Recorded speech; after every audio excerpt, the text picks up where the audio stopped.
Good afternoon. What a turnout on such a beautiful day.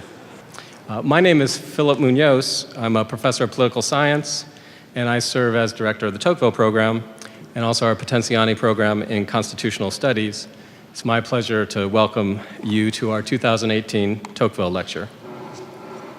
The Tocqueville program for inquiry into religion and public life and the Potenziani program in constitutional studies seek to teach Notre Dame students the fundamental principles of political liberty, as well as to educate the broader public on matters of faith, freedom, and constitutional government. Given its dedication to matters of religion and public life, the Tocqueville program has a particular concern to explore the moral conditions of freedom, including how a liberal society can also be a virtuous society. The program in constitutional studies fulfills its mission by asking and attempting to answer enduring questions about the principles of constitutionalism and how a constitutional regime flourishes and also how they perish. And of course, the study of the American Constitution is central to what we do. Our 2018 Tocqueville lecture lies at the heart of both programs, and we're blessed today to have one of the nation's most important Catholic intellectuals with us. Before proceeding, though, a few words to acknowledge a few guests. The program in constitutional studies is called the Potenziani program in constitutional studies, and Mr. Potenziani and several members of his family have traveled from California to be with us today. Thank you for being here.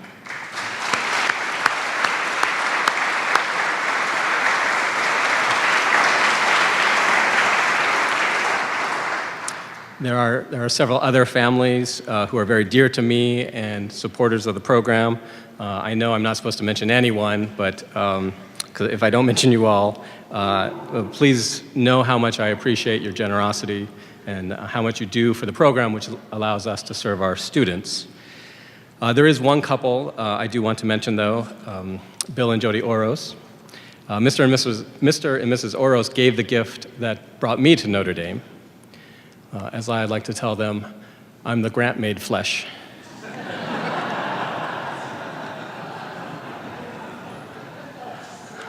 I wouldn't be here without them, and they've given me a great blessing in life, so thank you, Bill and Jody.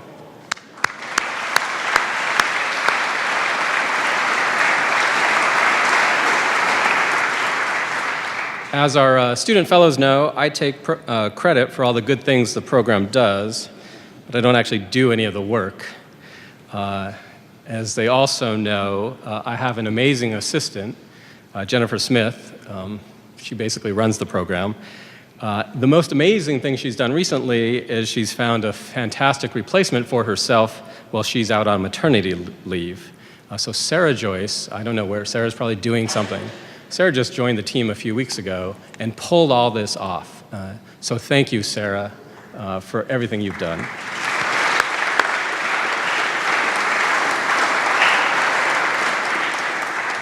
The best part about the program is working with our student fellows. So Tocqueville fellows, why don't you stand up?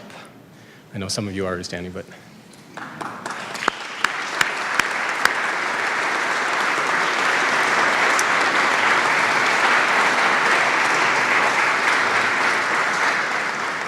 Just for the record, Professor Solomon is not a fellow. Yeah. So our student fellows meet with our guests tomorrow. They'll have breakfast with Dr. George. They help run the program. They help come up with ideas of who we should invite. They just come and hang out in the office. It's the best part of the program, and if you want to know more about the program, I encourage you to chat with any of those students who were standing.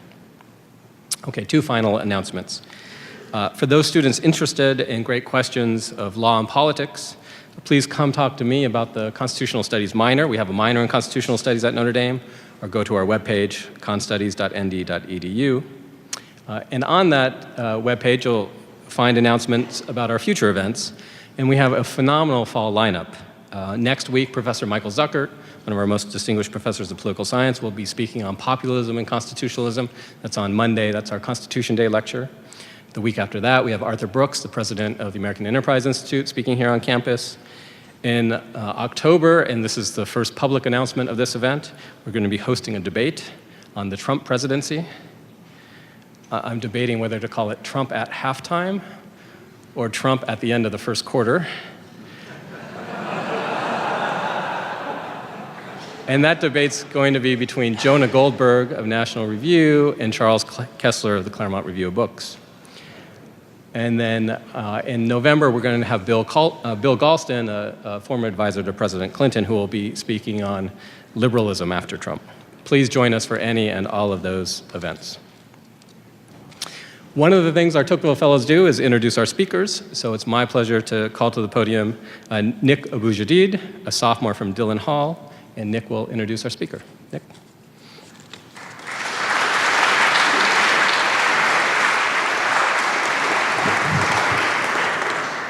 Thank you, Professor Munoz. I'm honored to introduce our speaker today, Dr. Robert George.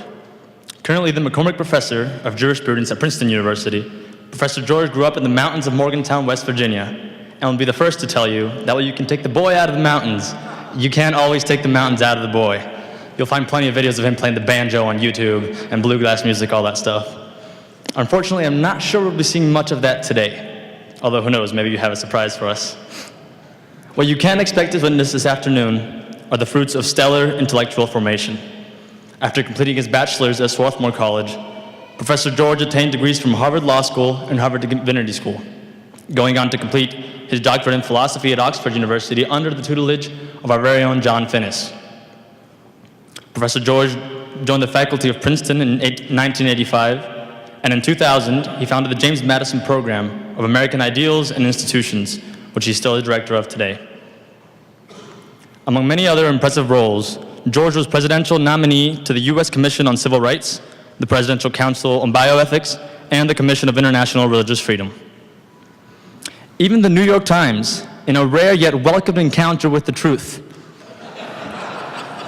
has deemed Professor George the most influential conservative thinker in the country. His influence in countless areas of American life, from the Supreme Court to the university campus, is unparalleled. Now, he might not remember this, but I had the pleasure of meeting Professor George a few summers ago. I was a senior in high school in the midst of my college search when a friend of mine recommended that I visit Princeton, and that if I got the chance that I should meet with a certain Robbie George. So I hopped on a train in New Jersey, walked on campus, and walked up to his office door at the Witherspoon Institute, knocked, and luckily enough, I found him and his close friend Luis Diaz inside. They welcomed me in, were genuinely excited about my adventure that was upcoming at university, and over the course of almost an hour and a half or two, gave me some of the best advice I've ever received. You can imagine how amazed I was. Here was one of the most important thinkers in America, a man who splits his time between presidents and Supreme Court justices, giving me, a mere prospective student, his time and advice. I left that office that day with a clear example of what it means to lead a life of generous character and serious vocation, and also with 5 new books to read. Though I think that advice was supposed to get me to end up at Princeton, and I apologize for failing on that front, that conversation doubtless had a transformative impact on my life and is the reason for a lot of what I am today and what I hope to become in the future. So now, 2 years removed from the day when Professor George generously welcomed me at Princeton, it is with deepest gratitude that I welcome him to Notre Dame. Professor George's lecture is titled Citizenship, Virtue, and the Constitution, Protecting Liberty and Preventing Tyranny. Please join me in welcoming Dr. Robert George.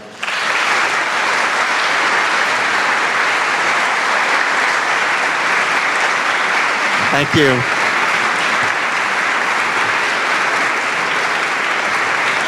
Thank you. Thank you so much, and a special thank you to you, Nick. But I want to say, after all I did for you, you came to Notre Dame rather than going to Princeton. You call that gratitude? But you're lucky to have young men just like that, young men and women who really are a bright future for this university and for our country. It's always a pleasure, a great pleasure, to return to Our Lady's University, and I'm deeply grateful to my friend Phil Munoz and to the Tocqueville program for the honor of being invited to give this year's Tocqueville lecture. I want to add my own word of thanks to Phillips, to Mr. Betziani and his family, and to the Oros family. Thank you for making the program possible and this lecture. It's such a treat to be back and meet so many dear old friends. I've already been able to greet my old pals, David Solomon, Jim McAdams, Jerry Bradley, Dan Philpott, and so many others, and also to make new friends. I've been admiring and benefiting from the work of Robert Audi for many, many years, but we'd never actually met. And just a few minutes ago, we had the opportunity to have coffee together and to find out that we both have Lebanese Syrian heritage, and that was fun. Finally, I want to say thank you to John and Nina Huliat and the Bruderhof community who arranged for my transportation, who brought me out here to Notre Dame today. It's really a joy to have those representatives of the Bruderhof community with us at Notre Dame. They're going to have an opportunity to meet some of my best friends and some of the people I think are doing the best work in the academic world while they're here, and so that's a special treat. Now, those of us who are citizens of liberal democracies, liberal democratic polities, tend not to refer to those who govern us as our rulers, now do we? It's our boast that we rule ourselves. And there's truth in this, inasmuch as we participate in choosing those who do rule. So we prefer to speak of governors and presidents and other public officials not as our rulers, but rather as servants, public servants, or at least people being in public service. And the politicians will play along with this, of course. We've all seen our rulers on television saying, well, in my 36 years of public service, I have never seen such outrageous behavior as what the opposing party's up to today. Now, of course, these so-called servants are nothing remotely like the servants in, say, Downton Abbey. The extraordinary prestige and usually the trappings attaching to public office in just about all times and all places would by themselves be sufficient to distinguish, say, the mayor of South Bend or the governor of Indiana or the president of the United States, whether it's Bill Clinton or George W. Bush or Barack Obama or Donald Trump, from Carson the butler. But that prestige signals an underlying fact that discomfits our democratic and egalitarian sensibilities, namely, the fact that even in liberal democratic polities, high public officials are rulers. They make the rules. They enforce them. They change them. They resolve disputes about their meaning and applicability. To a very large extent, at the end of the day, what they say goes. Now, of course, our rulers rule not by dint of sheer power, the way the mafia might do in a territory over which it happens to have gained control, but rather our democratic rulers rule lawfully, and that's important. Constitutional rules specify public offices and settle procedures for filling them. Whether the Constitution exists in the form of a specific document, such as the Constitution of the United States or the Constitution of the Commonwealth of Massachusetts or Virginia, or in some other form, as in the United Kingdom, for example, or New Zealand, where you have an unwritten Constitution. The Constitution, whether written or unwritten, constitutes, in a sense, the set of rules governing the rulers.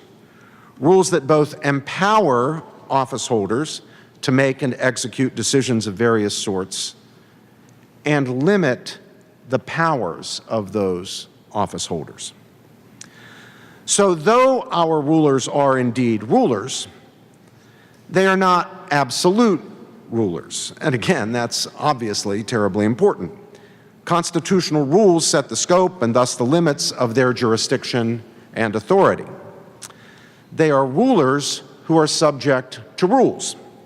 Rules that they do not themselves make, though they make lots of other rules, and rules that they cannot themselves easily or purely on their own initiative revise or repeal. Amending the Constitution, just about any Constitution, is a process that requires more than just a dictate from a potentate. They rule, our rulers, in limited ways, and ordinarily for limited terms, which may or may not be indefinitely renewable at the pleasure of the voters. They rule by virtue of democratic processes by which they came to hold office. And they can be removed or significantly disempowered at the next election if the people are not happy with them. Still, for all that, they rule. Now, my point is not to hoot at the idea of government and those holding governmental office and controlling the levers of power as servants. I'm not laughing at that idea. On the contrary, I want in the end to defend the idea that rulers actually can be servants. I want to establish, however, that if these people we call public servants are indeed servants, our servants, they are servants in a very special sense, a sense that is compatible with them at the same time being rulers. They are people who serve us, these servants, by ruling. They serve us well by ruling well. If they rule badly, they serve us poorly. They disserve us. Now, there are, of course, lots of ways that rulers can disserve those whom they have the moral obligation to serve well by ruling well. Most obviously, there is incompetence. Then, of course, there is the all too familiar phenomenon of corruption. And at the extreme, there is tyranny. So what does it mean for the ruler truly to be a servant? What does it mean for someone holding public office and exercising public power to rule well? It means making and executing decisions for the sake, truly for the sake of the common good. Not the ruler's own good, not the good of the ruler's tribe or clan or party or group or in-group, but for the common good, the good of the political community. Such decisions will necessarily be compatible with the requirements of justice, and at the same time, they will embody justice. If we understand the concept of the common good properly, and I'll say more about that in a moment, then we will see that no decision that violates a requirement of justice is or can conceivably be truly for the common good. And no decision that genuinely upholds and serves the common good will fail to advance the cause of justice. It is also important to note that decisions can fail to serve the common good and can indeed damage the common good, even when they are not unjust. Even honorably motivated and well-intentioned people, including rulers, can make decisions that harm the common good because they are inexpedient, imprudent, or unwise. Holders of public office, like any of the rest of us in this vale of tears, can make poor, even disastrous decisions, even when acting on the purest and best of motives, even when wanting truly to serve the good of all, truly to serve the common good. Poor decisions by well-intentioned public officials can, for example, trigger or prolong a Great Depression. There's a big debate among historians as to whether the decisions made by the government in the wake of the crash of 1929 actually created the Great Depression, what became the Great Depression. Poor decisions, even by well-intentioned leaders, can lead a nation into an unnecessary and even disastrous war, or prevent a nation from going to war to protect its people and their vital interests when it should have done. Poor decisions can go either way. Poor decisions, even by well-intentioned leaders, can undermine or weaken important cultural institutions, say the institutions of marriage and family life, and everything in a society that depends on the health and vibrancy of those institutions. It's worth adding here, of course, that reasonable people of goodwill can, and quite obviously do, often disagree about what the common good in fact requires and forbids, what is in truth just and unjust. Honorable people exercising public power can commit injustices, even grave injustices, while seeking in good faith to do justice and believing in good faith that they are doing it. Someone can make an unjust decision who could pass a lie detector test saying that he or she made that decision for the sake of advancing the cause of justice. Still, so just as not all violations of the common good are injustices, not all injustices are the result of ill will or malice or like vices. Still, all injustices, even if committed by officials who are sincerely trying to do the right thing, harm the common good. For justice is itself a common good.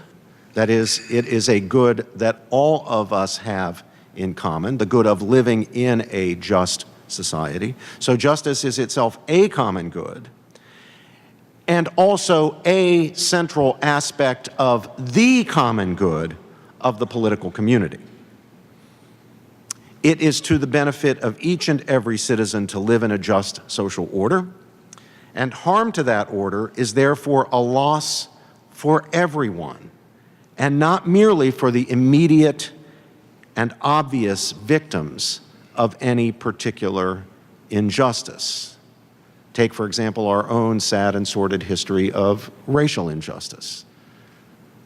The wrong done there, the harm done there, was not just to African American victims of Jim Crow policies like segregation. The harm was to everyone, because everyone has an interest. It's for the good of everyone to live in a just society. Indeed, injustices are a loss even for the ostensible beneficiaries of injustices, and indeed even for the perpetrators of those injustices, though naturally true evildoers don't see it that way. They'll miss the fact that they too are harmed by the injustices that they commit. Corruption of character narrows their vision of the good, which is why they can't see the harm to themselves, blinding them to the profound respects in which wrongdoing harms what is in truth their interest, as much as it is anyone else's, in living in a just society. Now, the common good requires that there be rulers and that they actually rule. There's a non-option, and that non-option is anarchy, not having anyone in charge. Now, I suppose if you have a very simple and small society, you can hold New England town meetings and you don't need public office holders. You know, in a very, very simple situation, you could have that. But not in complex societies, certainly not in societies like ours. There need to be rulers. It's not a bad thing that there are rulers. It's not a bad thing that there are people who have power. That power can be abused, yes. Sometimes it will be abused, yes. But the common good itself requires that there be people in charge. And to grasp this is to begin to see the sense in which good rulers truly are also servants. Members of societies, especially complex modern societies, face a range, sometimes a vast range, of challenges and opportunities requiring both means to ends and persons to persons coordination, including in the cases of complex societies, coordination problems presented by the large number and the complexity of other coordination problems. Since such problems cannot, as a practical matter, be addressed and resolved by unanimity or by holding a New England town meeting, authority, political authority, is required. Institutions will have to be created, and they'll have to be maintained, and persons will need to be installed in the offices of those institutions to make the choices and the decisions that must be made and to do the things that need to be done for the sake of protecting public health, safety, and morals, upholding the rights and dignity of individuals, families, and non-governmental entities of various descriptions, and advancing the overall common good. By coordination problems, just to give you a simple example, I mean things like, and this is a very simple example, traffic regulations. We need them. If we don't have traffic regulations, we'll have chaos on the roads, even with the most well-intentioned, saintly people in the world. If we don't have those coordination norms, stop sign here, red light there, you drive on the left rather than the right, or the right rather than the left, it doesn't matter which, but somebody's got to stipulate one or the other to coordinate our behavior so that we can transport ourselves safely, we can transport goods without terrible traffic jams and other problems on the highways. And of course, that's just one very simple example of the many that we could cite of coordination problems that require authority for their resolution. And this would indeed be true even in a society of perfect saints where no one ever sought more than his fair share from the common stock, no one ever violated the rights of others or deliberately acted in any manner that was contrary to the common good. Even in such a society, effective coordination for the sake of common goals, and thus for the good of all, would be required, and seeking unanimity would be, well, not a practical option. So authority would indeed be required, and that means persons exercising authority. In other words, rulers who rule. But the moral justification for the ruler's ruling is precisely service to the good of all, service to the common good.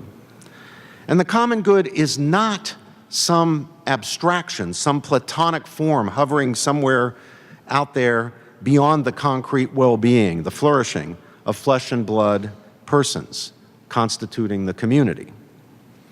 The common good, in fact, just is the well-being of those persons and of the families and other associations, Burke's little platoons of civil society, of which they are members. The right of legitimate rulers to rule, and legitimate rulers do have a right to rule.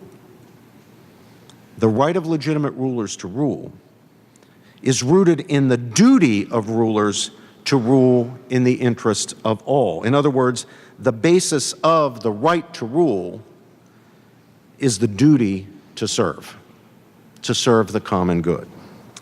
And the realities that constitute the content of that service are precisely the various elements of the common good. By doing what is for the common good, and by avoiding doing anything that harms the common good, rulers fulfill their obligations to the people over whom they exercise authority, thus serving the interests of those people, serving their welfare, their flourishing. In a word, serving them, or better, serving us. Now, I don't know how to improve on the definition of the common good proposed by Professor Finnis in his magisterial book, Natural Law and Natural Rights. The common good, Finnis says, is to be understood as, and let me quote him here and note the emphasis that I'll throw in with my voice. So Finnis says the common good is to be understood as, quote, a set of conditions which enables the members of a community to attain for themselves reasonable objectives, or to realize reasonably for themselves the values for the sake of which they have reason to collaborate with each other, positively and or negatively, in a community, unquote. By positively or negatively, I think what John means here is negatively by sometimes coordinating things so we're staying out of each other's way and out of each other's hair and out of each other's business. Positively by positive forms of cooperation to get the town library built, the swimming pool in place, common defense, what have you. Now, every community, political or otherwise, from the basic community of a family to a church or other community of religious faith, to a mutual aid society or other civic association, to a business firm, any association will have a common good. That is, will have the reasons for the sake of which we collaborate, coordinate our behavior. The common good of some communities is fundamentally an intrinsic good rather than an instrumental good. That's true, for example, of the community of the family. Although families serve many valuable and some indispensable instrumental purposes, the point of the family is certainly not exhausted by those purposes, nor do they define what the family is. The most fundamental point of being a member of the family is simply being a member of the family, enjoying the intrinsic benefit of being part of that distinctive network of mutual obligation, care, love, and support. Which is why, at least most of us still think, even if some other family could do a better job of raising that family's kids, we leave, unless there's some abuse or neglect, we leave the kids with that family rather than transferring them over to this family that does a better job at education or getting the kids to school on time or what have you. Now, the same is true, at least in Christian and Jewish thought. It may be true of the other great traditions of faith, I just don't know them as well, but certainly in Christian and Jewish thought, the same is true of the common good of the community of faith. It's not fundamentally an instrumental good, it's most fundamentally an intrinsic good. Though communities of faith characteristically serve many valuable instrumental purposes, they sometimes do social good, like have soup kitchens and outreaches on behalf of the poor, the St. Vincent de Paul Society and so forth. They give you some place to go on Sunday morning. They give you a nice liturgical experience. There are lots of instrumental things that are done. Those are not what's fundamental about the community of faith. It's not the most fundamental purpose of Israel or the church. Rather, the most fundamental purpose of Israel or the church is to be the people of God. That's what it means to be a believing Jew, a devout Christian. Things are obviously different, though, when it comes to, say, business firms. Business firms, and this is not in any way to denigrate business firms. We're not ranking things here. Although if you want to do that, we can do that later. But business firms differ in the nature of their common good from, let's say, the family or the church, because fundamentally the purposes of the business firm are instrumental.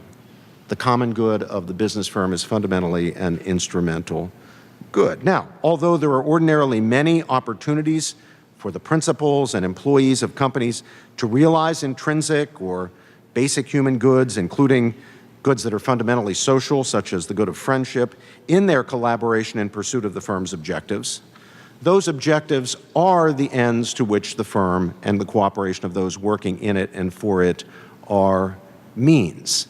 When we organize Truman and Smith, haberdashers and hatters, when we do that, we don't do it in order to be haberdashers and hatters. That's not the fundamental reason. Like, being in the family is the reason for being in the family. Being part of the people of God is the reason for being the church or being Israel. You're trying to make good products, sell them at a profit, do a business. Now, it's great if you treat your customers fairly. That's intrinsically good. That you cooperate with each other in a friendly manner. You go to each other's kids' weddings and recitals, you take an interest in each other. All that, of course, there are plenty of opportunities in all of human affairs for the realization of intrinsic goods.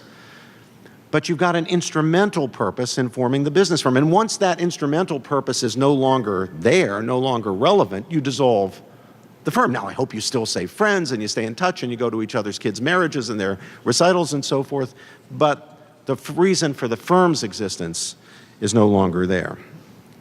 Now, of course, you can see where this is headed, straight to the question of, okay, so what about the good of the political community?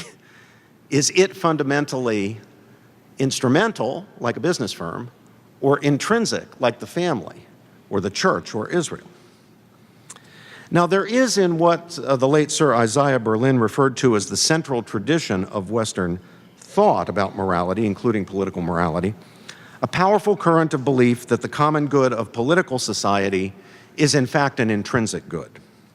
This seems clearly to have been the view of Aristotle, and many self-identified Thomists are firmly convinced that it was the view of Aristotle's greatest interpreter and expositor, St. Thomas Aquinas.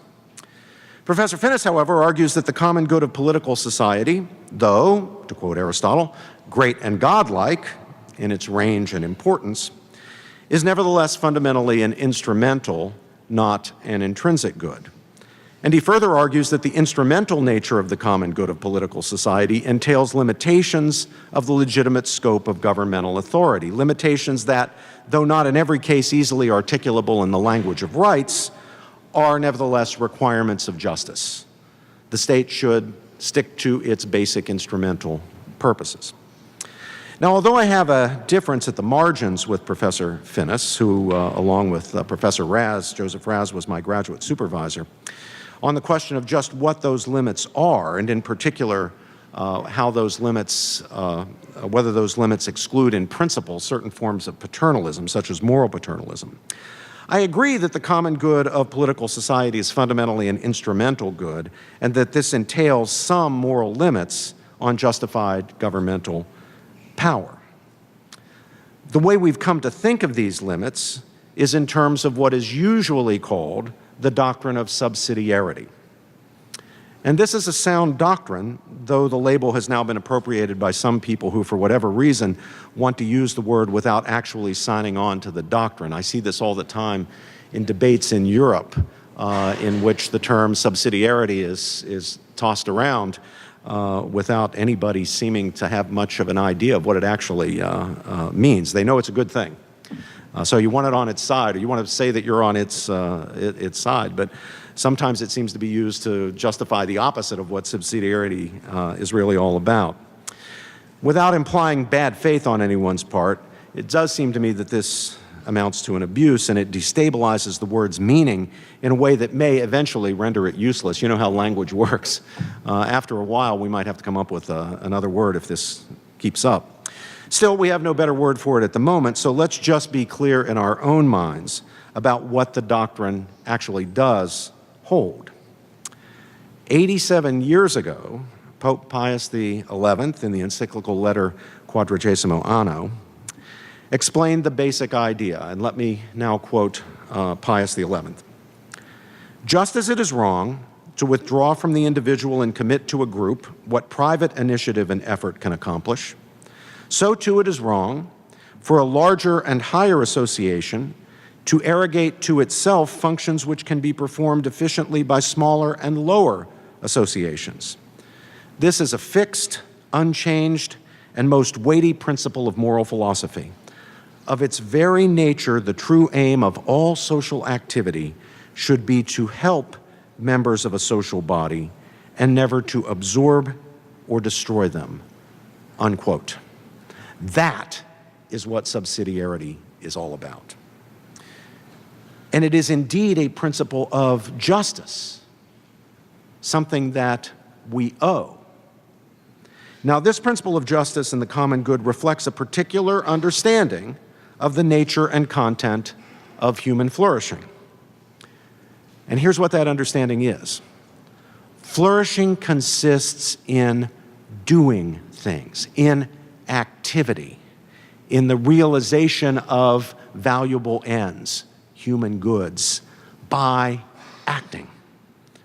It does not consist just in getting things or having desirable or pleasant experiences, which you might have on Bob Nozick's experience machine, or by taking enough, whatever the latest Darvon it used to be, whatever the Valium, or having things done for you that you could just as well do for yourself, getting the benefit not only of the things, but of the doing, the activity. The good, in other words, as Aristotle taught, consists in activity. Human goods are realized by acting. One participates in them, thus enriching one's life and even ennobling oneself as one exercises and fulfills one's natural human capacities. For example, one's capacities for friendship, for intellectual knowledge, for critical aesthetic appreciation, for the development of skills, whether in chess or ballet or, what's that game you play here, football, or anything like that. And so the common good is, as Finnis remarked, best conceived, you remember the definition I quoted, as a set of conditions. As a set of conditions. But of course we must ask, conditions for what? Well, let's recall Professor Finnis's definition. Conditions for enabling members of a community to attain for themselves reasonable objectives, or to realize reasonably for themselves the values for the sake of which they have reason to collaborate together in a community. The common good is, in this sense, in other words, facilitative. Its elements are what enable people to do things individually and in cooperation with others in civil society, the doing of which is to a significant degree constituting of their all-round or integral flourishing. Under favoring conditions, people can more fully and more successfully carry out reasonable projects, pursue reasonable objectives, and thus participate in human values, including some values that are inherently social, inasmuch as they fulfill persons in respective capacities for non-instrumental forms of interpersonal communion, that are indeed constitutive of their well-being and fulfillment. When we understand the human good correctly, we understand human goods as constitutive of human flourishing. We flourish by the realization of those goods through our acting.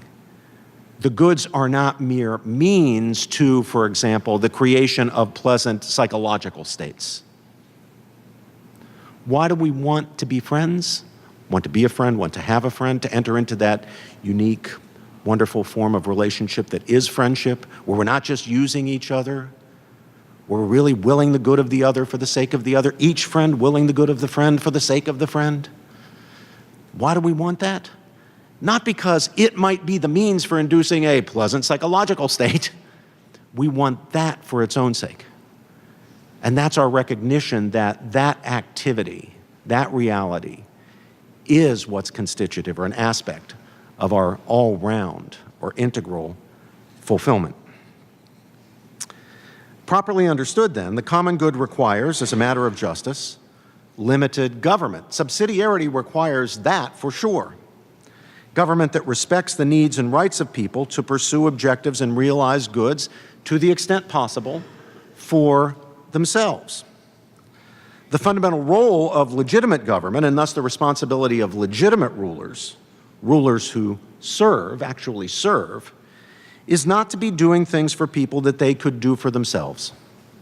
It's rather to be helping to establish and maintain conditions that favor people's doing worthwhile things for themselves and with and for each other, like doing the St. Vincent de Paul Society, or Little League, or Campfire Girls, or any of a zillion other things.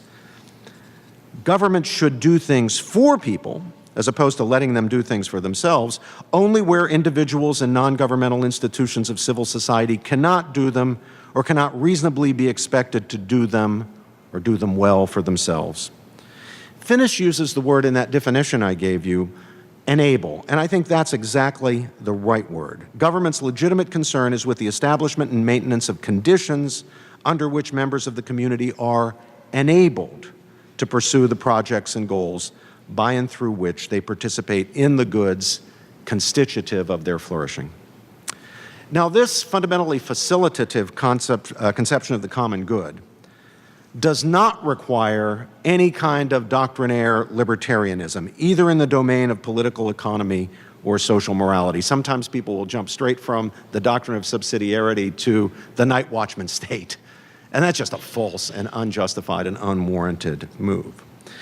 But it clearly does exclude some things. It excludes corporatist and socialist policies that, to recall those words from Pius XI, and I'll quote him again, withdraw from the individual and commit to the group, which may be the group going all the way up to the national community, the national government, what private individual effort can accomplish, or which remove from the family or religious or civic association and commit to the government what can be accomplished by non-governmental collaborative effort. Surely a conception of the common good that is serious about the principle of subsidiarity will respect private property and take care to maintain a reasonably free system of economic exchange, that is to say, a basic market economy. Social, that is, comprehensive or widespread state ownership of the means of production, which is consistently and harshly condemned under the label socialism by the tradition of papal social teaching going back to Leo XIII's Rerum Novarum, is plainly incompatible with subsidiarity's concerns and objectives, as is anything resembling a command economy. And this would be true even if the record of socialist states were benign when it comes to respect for civil liberties and political freedom, which on the whole it certainly is not. And it would be true even if, again, contrary to the historical record, private property and the market system were not necessary as checks against the excessive concentration and abuse of power in the hands of public officials. But I've noted the historical record demonstrates that private property in the market system, while not sufficient as guarantees against the concentration and abuse of power, are for all intents and purposes necessary conditions for civil liberty and limited government.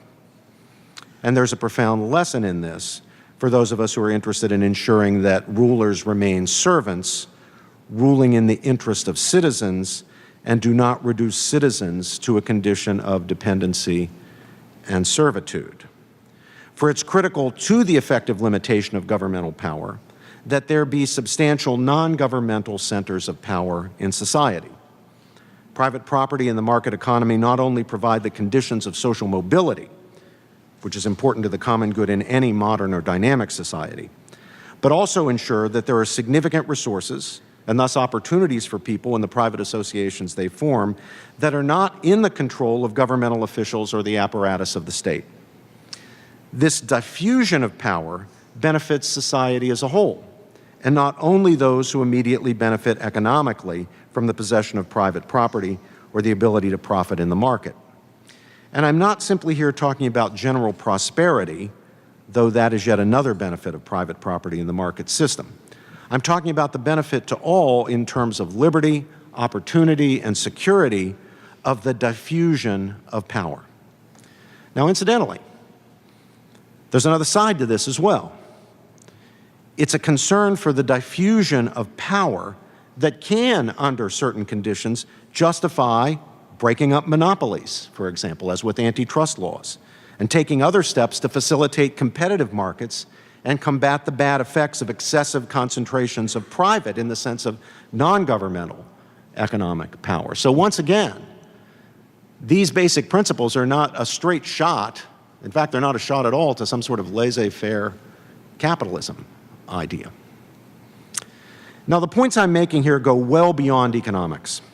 If we understand the common good, if we have a grasp of what constitutes or is conducive to the flourishing of human beings and what is not, we will recognize that limited government is also important because it permits the functioning and flourishing of non-governmental institutions of civil society. Those little platoons again, families, churches, those institutions that Tocqueville noticed all the way back in 1830 were so central to the success of American democracy.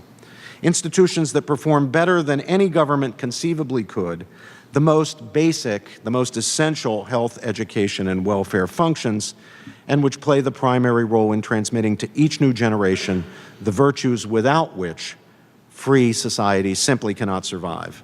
That is, stuff like basic honesty, integrity, self-restraint, concern for others and respect for their rights and dignity, civic-mindedness, and the like. Governmental institutions can do a lot of good things. Markets and economic firms can do lots of great things. Legal systems can do lots of great things.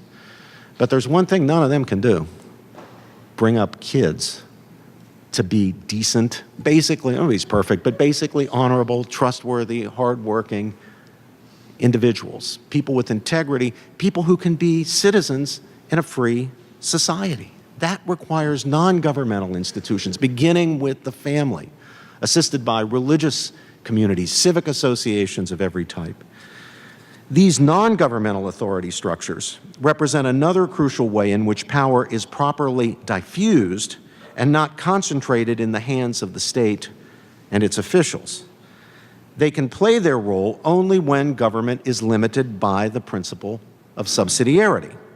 For unlimited government always usurps the authority of those institutions of civil society, beginning with the family, and destroys their autonomy, usually recruiting or commandeering them into being state functionary organs.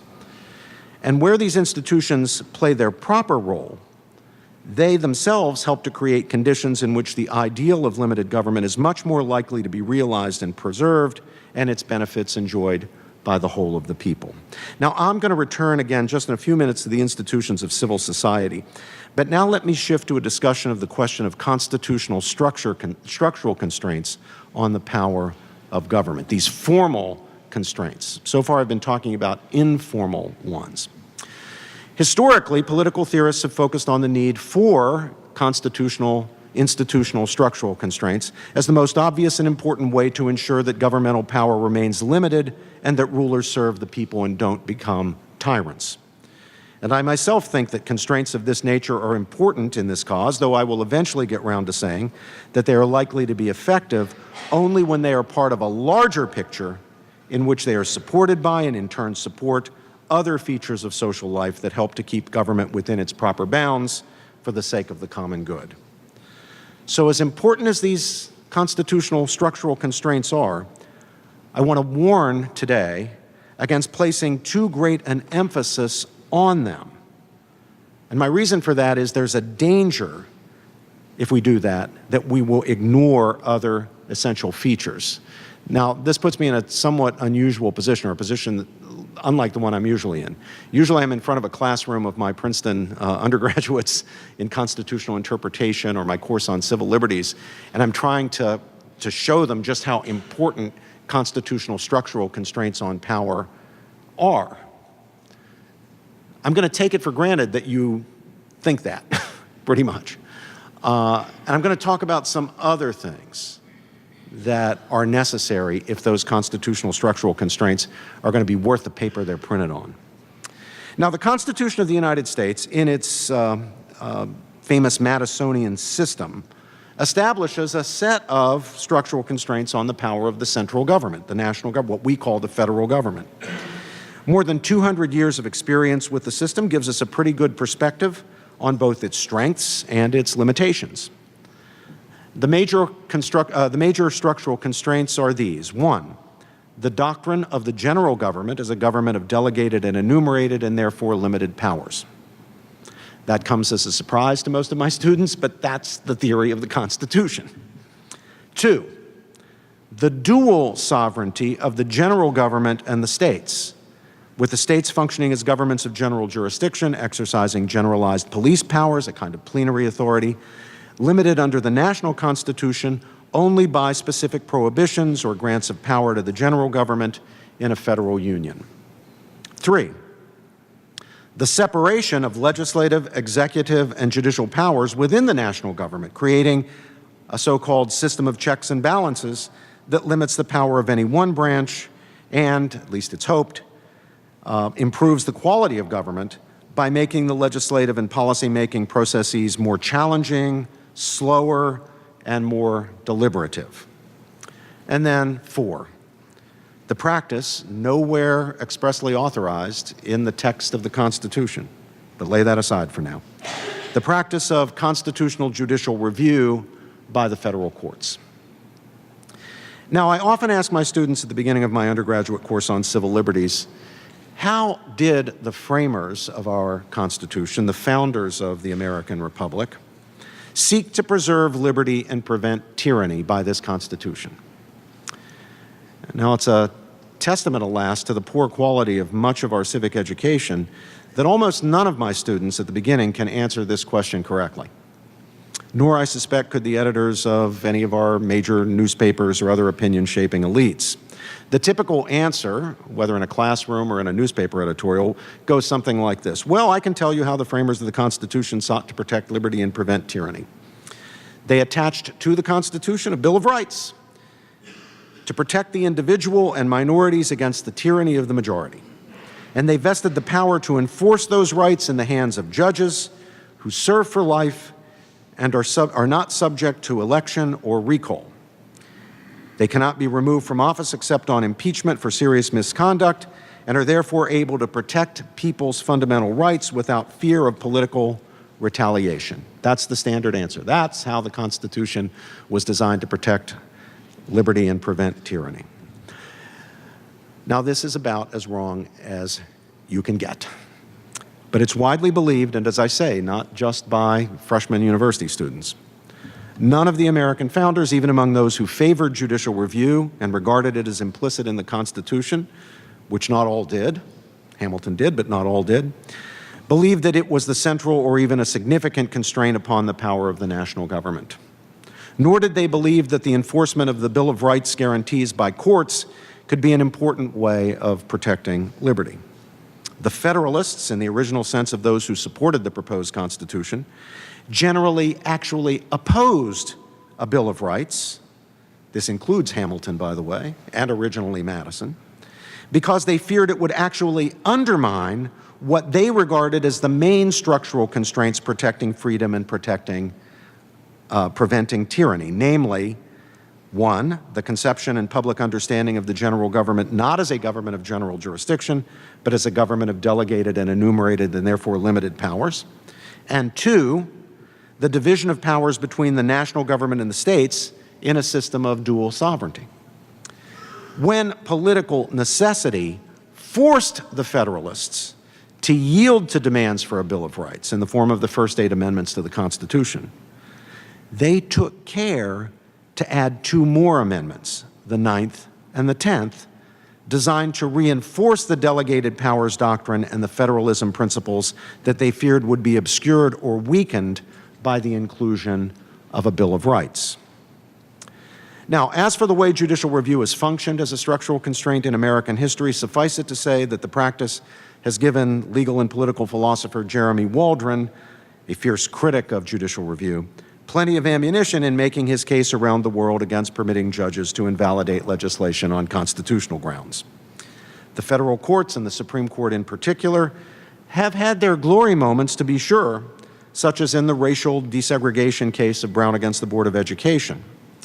But they've also handed down decision after decision, from Dred Scott against Sanford in the 1850s, which facilitated the expansion of slavery, to Lochner against New York in the early part of the 20th century, which struck down state worker protection laws, limiting working hours in industrial bakeries to 60 hours per week, to Roe versus Wade in the 1970s, which legalized abortion throughout the United States, decisions in which the justices have drawn severe criticism, justly in my opinion, for overstepping the bounds of their own authority and unconstitutionally imposing their personal moral and political opinions on the entire nation. Quite apart from whatever one's views happen to be on any of the underlying substantive issues, these decisions are widely, and I think rightly, regarded as usurpations of the authority of the democratically constituted people to govern themselves. Moreover, since the 1930s, the courts have done very little indeed by way of exercising the power of judicial review to support the other constitutional structural constraints on the exercise of central governmental power. A very small number of isolated decisions have struck down this or that specific piece of federal legislation as exceeding the delegated powers of the national government or trenching upon the reserved powers of the states, but that is about it. A few relatively minor isolated decisions. Most recently and spectacularly, the Supreme Court found a way by a bare majority to uphold what seemed to many to be a rather obvious case of constitutional overreaching by the national government, the imposition of an individual mandate requiring citizens to purchase health insurance coverage as part of President Obama's signature Patient Protection and Affordable Care Act. The government defended the mandate as a legitimate exercise of the expressly delegated power of the national government to regulate commerce among the states. The trouble, of course, is that on its face, the mandate does not regulate commerce at all. It seems, at least, to force people into commerce, a particular kind of commerce, on pain of a financial penalty.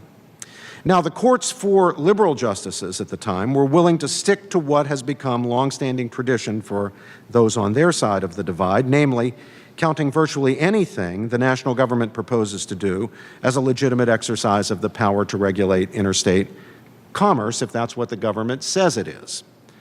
The 5, at the time, more conservative justices were willing to say that whatever is going on with the imposition of a mandate to purchase health insurance, it is not regulating interstate commerce.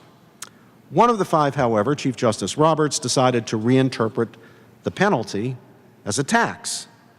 He then joined the 4 liberal justices to uphold the mandate and the legislation as a whole as constitutionally permissible. Now, that's odd, to say the least, in view of the fact that the Obama administration and its supporters in Congress had repeatedly and vociferously denied that the penalty was a tax. That was during the debate leading up to the passage of the act. And there are other constitutional questions that arise and that are not addressed by Chief Justice Roberts if one regards the penalty as a tax. Now, many critics of the decision say that the matter should not have ended up in the courts at all.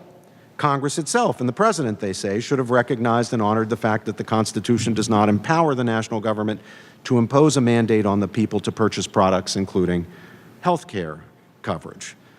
Of course, the Constitution could be amended to create a new delegated power, as has happened in the past, but of course it was not what was done here. Now, whether one agrees with that position or not, it should remind us that one of the problems with judicial review in general and with its is that its practice tends to encourage belief among legislators, and worse still, among citizens, among us, that the constitutionality of proposed legislation is not the concern of the people's elected representatives. If a proposed piece of legislation is unconstitutional, they say, then it's up to the courts to strike it down. But this is a travesty. Now, I don't know if any of the rest of you do the crazy thing I do. Sometimes when I'm up late at night, for whatever reason I can't sleep, I turn on C-SPAN. Do any of you do that? Yeah. And there they will be devoutly rerunning a tape of perhaps earlier in the day, sometime in the afternoon, or perhaps even before that, a debate on the floor of the Senate or of the House of Representatives on some bill. And, you know, there are 2 people in the chamber, one Democrat and one Republican. The place is otherwise empty. So it's the 2 of them, and me is the only guy who's up late at night watching C-SPAN. And one guy who's proposing the legislation will say, you know, that there's this great legislation that my party has introduced, and we need to enact it because it's for the good of the people, and the American people need this, and the American people want this, and so forth and so on. And the opposing party guy then will say, well, you know, it's a bad bill, and not only is it a bad bill, it's an unconstitutional bill. And the first guy will say, well, I insist that it is a good bill, and as for the honorable gentleman's claim that it's unconstitutional, well, that'll be up to the courts to decide. But that's not the way it's supposed to be. The constitutionality of legislation, whether it's within the authority of Congress to enact a piece of legislation, is first a concern for the Congress and the President, whose signature is required for the bill to become law. The debate over constitutionality should take place there. It shouldn't be just shifted off to the courts. For structural constraints to accomplish what they're meant to accomplish, for them to constrain the power of government as they're meant to do, the question of the constitutionality of legislation in light of those constraints is everybody's business, not just the court's business.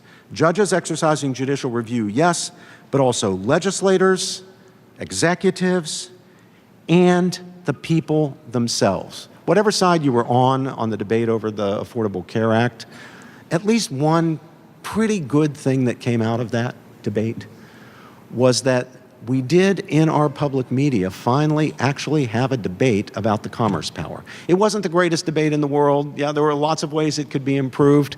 But for a people that were unaccustomed to having those debates for many decades, it was a kind of promising sign. And I would certainly like to see more of that.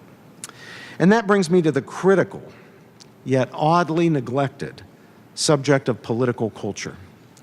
Now, I mentioned my dear friend, Professor Jeremy Waldron, a few minutes ago. A few years ago, Professor Waldron visited his native New Zealand to read his countrymen the Riot Act about what he condemned as the abysmal quality of that nation's parliamentary debate. The bulk of his lecture was devoted to an analysis and critique of the range of factors leading to the impoverishment of legislative deliberation, warranting the stinging title he assigned to his lecture, which was Parliamentary Recklessness. Its penultimate section, entitled Parliamentary Debate, offered a thoroughly gloomy appraisal of the situation in the New Zealand National Legislature. But instead of ending there, offering no grounds for hope, Professor Waldron concluded with a section entitled The Quality of Public Debate, in which he pointed to the possibility that the deficiencies of parliamentary debate may, at least partially, be compensated for by a higher quality of public debate.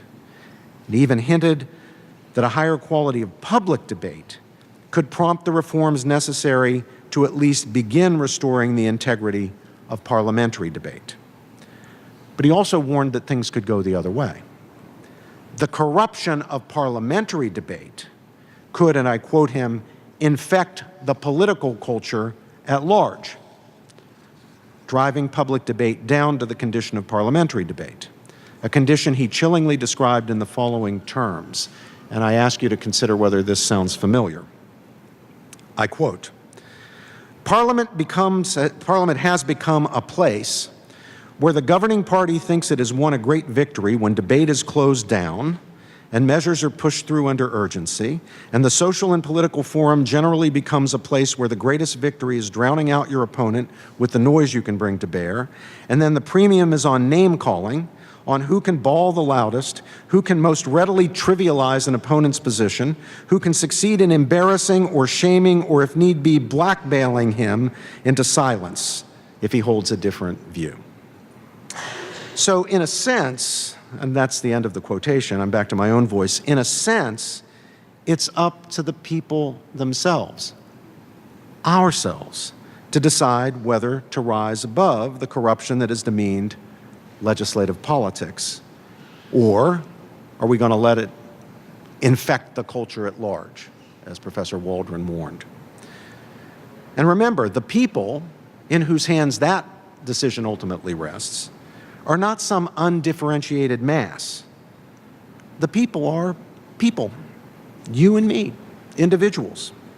Now, of course, considered as isolated actors, there's not a lot that individuals can do to affect the political culture, but individuals can cooperate for greater effectiveness in prosecuting an agenda, whether it's an agenda of conservation or reform, and they can create associations and institutions that are capable of making a difference. Pressure groups, think tanks, all the way to tea parties and Occupy movements.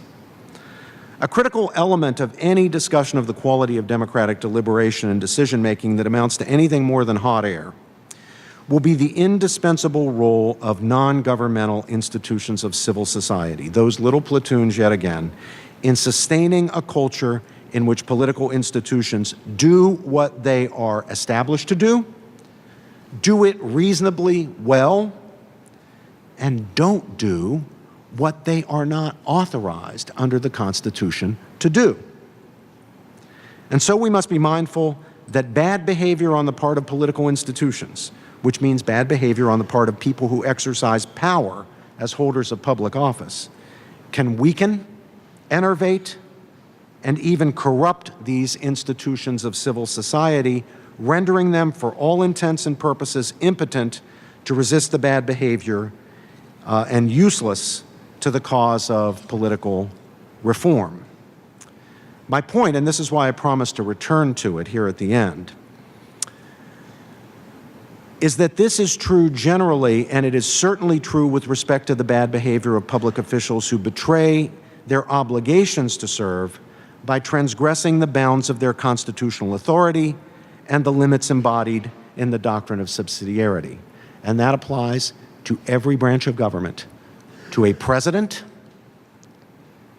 to legislators, to judges. All of them can, all of them have transgressed the bounds of their authority. In some cases, especially in the legislative domain, sometimes institutions have ceded authority to the usurpations of other branches of government. And this is a form, either way, is a form of constitutional infidelity. Constitutional structural constraints are important, but they will be effective only where they are effectually supported by the people, that is, by the political culture. The people need to understand them and value them enough to resist usurpations by their rulers, even when unconstitutional programs offer immediate gratifications or the relief of urgent problems. This in turn requires certain virtues, strengths of character, traits of character among the people. But these virtues don't just fall down from the heavens. They have to be transmitted through the generations and nurtured by each generation. Professor Munoz can probably remind me which of the founding fathers stated the following truth, that we are always only one generation away from losing our liberty. Each generation has to understand the principles of civic liberty, the principles of republican government, the principles of the Constitution, and protect and defend them, demand that they be honored by those who are supposed to be serving us by ruling us. Madison said that only a well-educated people can be permanently a free people, and that is also true. If you don't understand the way the constitutional system works, you're going to be in no position to defend it. And in every generation, the defense of the constitutional system is required. It is not optional. Because in every generation, human nature being what it is, if you want to know what it is, look at Federalist number 10. Madison tells you how bad we are. He's a good Presbyterian, educated at Princeton, under John Witherspoon. Given the nature of human beings, if we do not understand, if the generation coming up behind us and behind them doesn't understand how the constitutional system works to prevent tyranny and protect liberty, they're not going to be able to defend it, and there will be rulers who will transgress constitutional norms right and left to advance their own agendas, to feather their own nests, to get ahead politically, you name it. And this points to the fact that even the best constitutional structures, and ours are very good. I mean, I'm willing to go to the mat to defend our Constitution. A lot of people think our Constitution is an out-of-date 18th century relic of no real relevance to us today. I think that's completely wrong, and I've held you too long already, so I won't go into that. But I mean, I'm prepared to defend it. But even as a defender of it, I have to say, even the best Constitution, even the best structural constraints on governmental power really aren't worth the paper they're printed on if the people do not understand them, value them, and have the will to resist the blandishments of those offering something tempting in return for giving them up or letting violations of them occur without swift and certain political retaliation. And that's going to be needed whether a president is a Democrat or a Republican, whether a judge was appointed by a Democrat or by a Republican. This is not a problem of party. This is a problem of human nature. And it can only be dealt with by education, commitment, virtue. And it is true that virtue is needed. And that's not merely a matter of improving civics teaching in homes and in schools. The Constitution of the United States, famously, as defended by Madison in Federalist Paper 51, was said to supply by opposite and rival interests the defect of better motives. Now, he made this point immediately after observing that the first task of government is to control the governed, and the second is to control itself. Madison allowed that, and I quote, "A dependence on the people is no doubt the primary control on the government, but experience has taught mankind the necessity of auxiliary precautions. Those auxiliary precautions just are the constitutional structural constraints." But notice that even in this formulation, those constraints do not stand alone. Indeed, they are presented as secondary. The primary protection for liberty is a healthy and vibrant political culture, a dependence on the people, as Madison said, to keep their rulers in line. So if you don't take my word for it, take the word of the very architect of the Constitution, James Madison. He knew that his Constitution would not go of itself, that it could not survive and accomplish its mission absent virtue in the people. And that brings us back to the question of virtue. John Adams understood as well as anyone the general theory of the Constitution. He was the ablest scholar and political theorist of the founding generation. A lot of people believe that was Jefferson. It was not. It was Adams.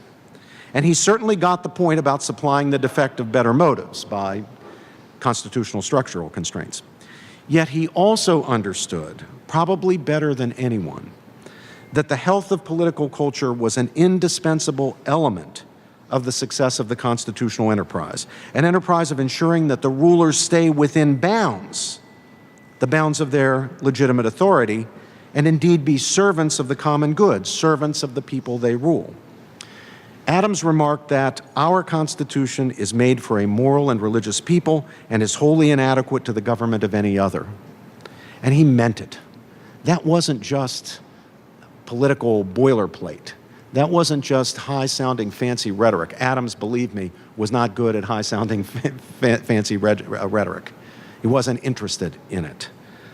He left that to Jefferson, too.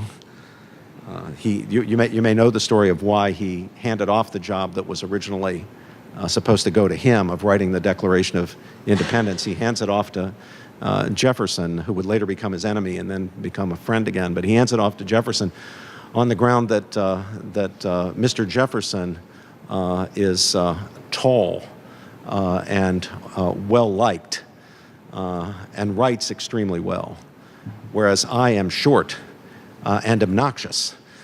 And Jefferson can write 10 times better than I. But Adams was a real thinker, and he got to the nerve of the thing. Absent virtue in the people, the Constitution is just words on a page. And that's because people lacking in virtue can be counted on. I don't care what their nationality, race, background, any human beings lacking in virtue can be counted on eventually, under pressure, when times get hard, to trade their liberty for protection, for financial or personal security, for comfort, for being looked after, for being taken care of, for having their problems solved quickly. And there will always be people occupying or standing for public office who will be very happy to offer them the deal, an expansion of their power in return for what they can offer by virtue of that expansion. Prosperity, order, you name it, ease. So the question then is how to form people who are fitted out with the virtues, making them capable, worthy of freedom, and capable of preserving constitutionally limited government, even in the face of strong temptations which inevitably come to compromise it away. And here we see the central political role and significance of those most basic institutions of civil society: the family, the religious community, private associations, again, Little League, 4-H, Trail Life, Frontier Girls, all that are devoted to the inculcation of life skills, knowledge, and virtue. Private, often religiously based educational institutions, from classical Christian schools and parochial schools and Trinity School to Notre Dame University, often religious, often private. These and the like are absolutely essential to the general cultural requirement, the general cultural cause of transmitting the virtues that enable people to be good constitutional citizens. These institutions are indeed, as is often said, mediating institutions. They provide a buffer between the individual and the power of the central state. And it's ultimately the autonomy, integrity, and general flourishing of these institutions that will determine the fate of limited constitutional government. And this is not only because of their primary and indispensable role in transmitting virtues. It's also because their performance of health, education, and welfare functions is the only real alternative to the wholesale removal of these functions to what Pius XI called larger and higher associations, in other words, to government. When government expands to play the primary role in performing these functions, the ideal of limited government is soon lost, no matter the formal constitutional structural constraints. They'll just be blown through. And the corresponding weakening of the status and authority of the family, the church, the civic association, damages the ability of these institutions to perform all of their functions, including their moral pedagogical ones, transmitting the virtues. With that, they surely lose their capacity to influence for the good the political culture, which in the end, at the end of the day, is the whole shooting match when it comes to whether rulers can truly be and will truly be our servants. Thank you. Thank you, Fred. Sure, I'm happy to do it. Yeah, thank you. Thank you. Thank you, David. Thank you.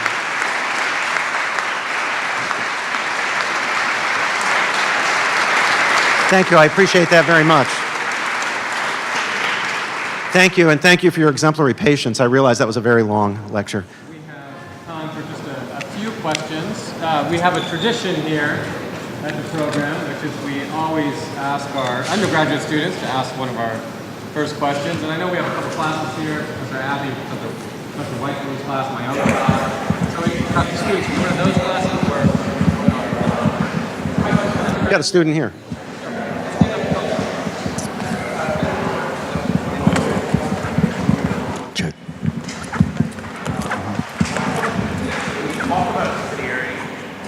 Oh, thank you. My question is this. When you talk about subsidiarity, you tie it very closely to the idea of the state as an instrumental rather than an essentially natural good. I guess my question's in two parts. One, do you think subsidiarity is only a good insofar as the state is an instrumental good? And second, if not, is there a notion of subsidiarity within the state as a natural good?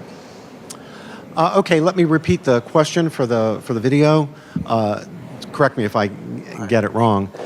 So I've linked the idea of subsidiarity and limited government to the principle or my claim, echoing Professor Finnis, that the common good of the political community is fundamentally an instrumental good and not an intrinsic good, distinguishing it from the common good of institutions like the family and the church. I think in the question you characterized my view on that matter of the political community as denying that it's a natural good, contrasting natural and intrinsic goods. But that's actually not my view. I have no stake in any claim that the state is an unnatural institution or anything like that. And I'm interested in the state only as the governing apparatus of the political community. But the real question here is the nature, the character of the good, fundamentally, the character of the good of this or that type of community, of the common good of this or that type of community.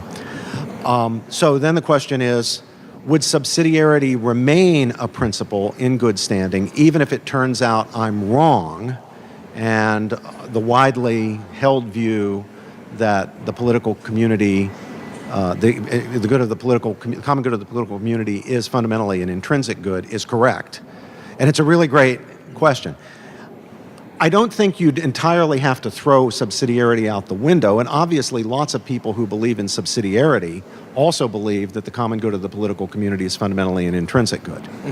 So I don't want to claim that, well, there's some logical issue or some other intellectual problem with believing on the one hand that the common good of political society is fundamentally intrinsic, and believing that the principle of subsidiarity applies and is stringent. On the other hand, I think if we understand, I would think what I say is the correct view, that the common good of the political community is fundamentally an instrumental good, it helps to make greater sense of and enables us to feel more fully the force of the principle of subsidiarity. It's a lot harder to dismiss it or ignore it or just pay lip service to it when you understand the common good of the political community is fundamentally an instrumental good. I think there's a more perfect harmony between the two concepts, that is the concept of subsidiarity and the concept of the political good of the common good of the political community being an instrumental good, than there is between the concept of subsidiarity and the concept of the common good of the political community being fundamentally an intrinsic good. Great. Another question from an undergraduate? Thank you, Professor. Okay, Nick. As the microphone's brought over to Nick, I think I need to make a correction of something, Professor George. You had a misunderstanding. Princeton was Nick's safety school. Thanks, Professor, for the talk. I'm Nick. I'm a sophomore in PLS and philosophy, and I had a question similar to Jarek's, having to do with the intrinsic value of institutions or instrumental value. But I was wondering if you could apply that analysis to universities and whether they form an intrinsic value or more instrumental, especially given the fact that we're pushed more and more now to see our education as an instrumental good, whereas it seems like it's also a valuable thing just for the notion of a virtuous society that you talked about in the end, for it to be an intrinsic good. Yeah, that's a really difficult and interesting question. Of course, everything in me, given my own vocation, and given the natural temptation, which I've urged you to avoid and need to avoid myself, of supposing that if the common good of a particular association is an intrinsic good, that makes it more important. So everything in me is pushing to say, no, universities are, the common good of universities is an intrinsic good. But I suspect more fundamentally, at the end of the day, fundamentally the common good of universities is, in fact, an instrumental good. Now, it's instrumental to the achievement of some very powerful and important intrinsic goods, above all the good of knowledge. But you're not apostatizing if you move from Notre Dame to, I don't know, let's say Princeton, the way you would be, giving something intrinsically good up when you leave your family and just abandon. I don't mean just go off to be an adult. I mean when you repudiate your relationship with your family, or you apostatize from the church, or if you're Jewish, from dissociate yourself from the Jewish people.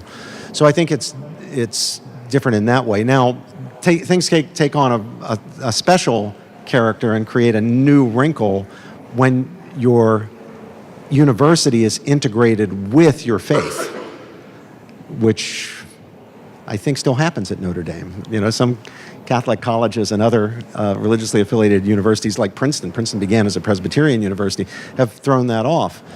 But at a place like this one, where Catholic faith is really integrated into intellectual life, it adds a wrinkle. You saved yourself at the end. Another question from a student. Maybe I'll take this opportunity just to say how easily lost that integration of faith and the pursuit of knowledge is. So cling to it, hang on to it. Don't let your institution go down the road that so many have gone down, including mine. Yep. First, thank you for your talk, Professor George. My question is, you mentioned Jeremy Waldron's point about how the toxicity of legislatures can infect public debate, and how in turn that the public must rise above the toxicity of the legislature. Of course, that's a lot easier said than done. So what are some guiding principles that you think of to elevate public debate in the public square, from all sectors of society? I'll tell you one thing that we can all do. Call out your own partisan team when the people who are exercising power representing your party do the wrong thing. Just don't fall into the trap of being always a team player. Now, there's a place for being a team player, where sometimes you go along with the team because this is the decision that the team made, so you're going to back it. You would have preferred something different, at least a little different, but this is what the decision was by the team, and so I'm on the team, so I play for the team. There's a place for that in politics. I'm not proposing some crazy idealist notion where no one ever plays for the team. But sometimes the team does things that are wrong, or that you in good conscience cannot go along with. At least as far as you're concerned, it's wrong. Don't be quiet. Certainly don't play along, and don't even be quiet about it. If your team's doing something wrong, say, look, we're on the wrong side of this. We've got to get on the right side of this. This is a mistake. I think that's something that it's a lot harder for members of Congress to do that. They get punished by the leadership. or by the voters, especially in conditions in which the base is what's actually determining election outcomes. But the rest of us, the people, we're not under those constraints. It's easier for us. Now, we should do it even when it's hard, and I commend those like Senator Ben Sasse, for example, who's a good example of that, who does it when it's hard. But even though we should do it when it's hard, gosh, when it's easy, there's no excuse for not doing this, and it's easy for us ordinary citizens. Just a couple more. Yeah. Hi, Professor. Just want to say thanks again for coming and speaking with us. My question is, much of what you talked about rung to me as this idea of the tyranny of the majority, kind of theory that Tocqueville and even James Madison and much of the founders had kind of had in the back of their mind, I think, when they were building this Constitution. So my question is, because the founders had a sense of this tyranny of the majority, and because we could say that as a result of Obama and Trump's presidencies, tribalism is kind of an ideal that has become very apparent in our politics. Do you think the Constitution that the founders built itself can still remedy and combat these issues, or has democracy and the Constitution itself been chipped away so much that it will now be interpreted in a way that it's based less on a fair process, but more on a process that builds for necessity? As my mother or my wife would attest, I'm incredibly stubborn. So I refuse to give up on this Constitution. I just refuse. Now I realize that we have never been faithful to it.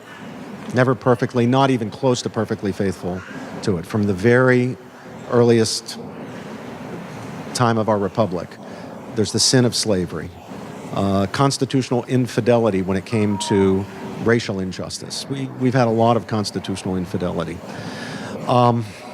Starting really in the late 19th century, and certainly with in full force with Wilson's presidency, you do get a kind of turning against the Constitution, a coming to believe by powerful people, by elites, not just in politics, but just in education and culture, that the Constitution is just out of date. It doesn't work. When he was actually holding my chair, or I guess I'm in his chair, but when Wilson was McCormick Professor of Jurisprudence at Princeton and a noted political scientist, he dismissed the American Constitution as a Newtonian document that's not fit for a Darwinian age. He wanted a new Constitution, one that would get rid of some of these structural constraints, that would enable government to be swifter, more efficient, move more quickly, deal with modern problems in a way that it couldn't, he believed, with the 18th century strictures, or the strictures of the 18th century Constitution. I think there is eternal wisdom in the Madisonian system. Our founders feared mass democracy. They disfavored, not only did they not favor, they disfavored the term democracy. They wanted strong democratic elements in the Republican system, but they favored the term Republican over democracy because they were worried about that tyranny, that democratic tyranny, and they were worried about demagoguery. And remember, demagoguery comes in different forms. It comes in a rough, coarse form, and it also comes in a very smooth form. But when you eliminate structural constraints and there's too much power concentrated in the hands of too few people, you're going to get demagoguery and you're going to get tyranny, and you're going to get tribalism. If you look at Federalist number 10, you see Madison worried about faction. What destroys republics?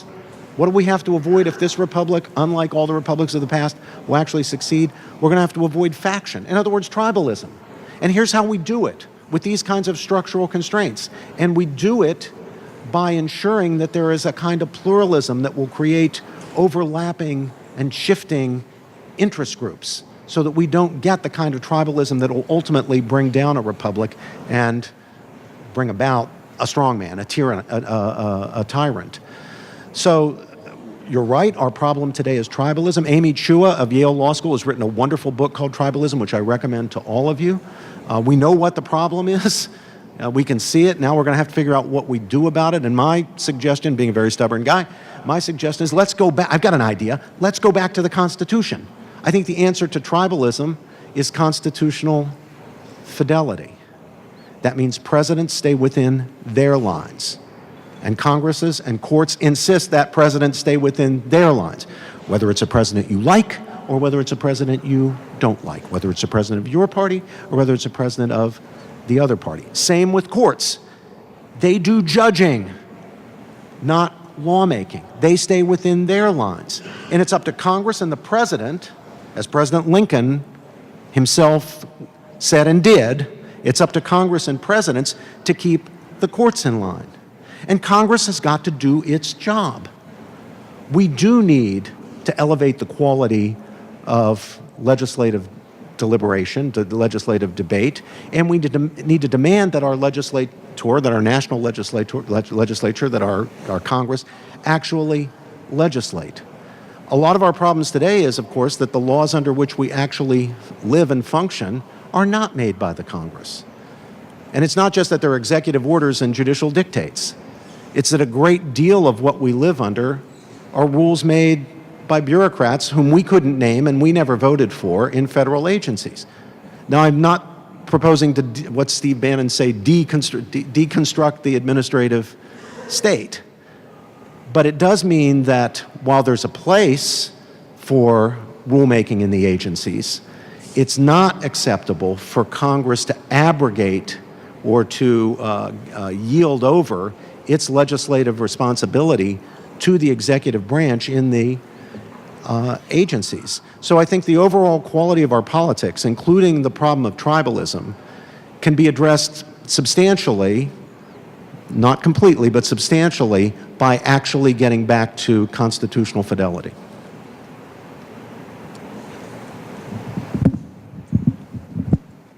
The themes of today's lecture, the common good, subsidiarity, enumerated rights, that's what we do in the Constitutional Studies program. We've created a program where we try to educate about the Constitution because we educate for liberty. And I cannot think of a better lecture to explain what we're all about than Dr. George's. Please join me in thanking Dr. Robbie George.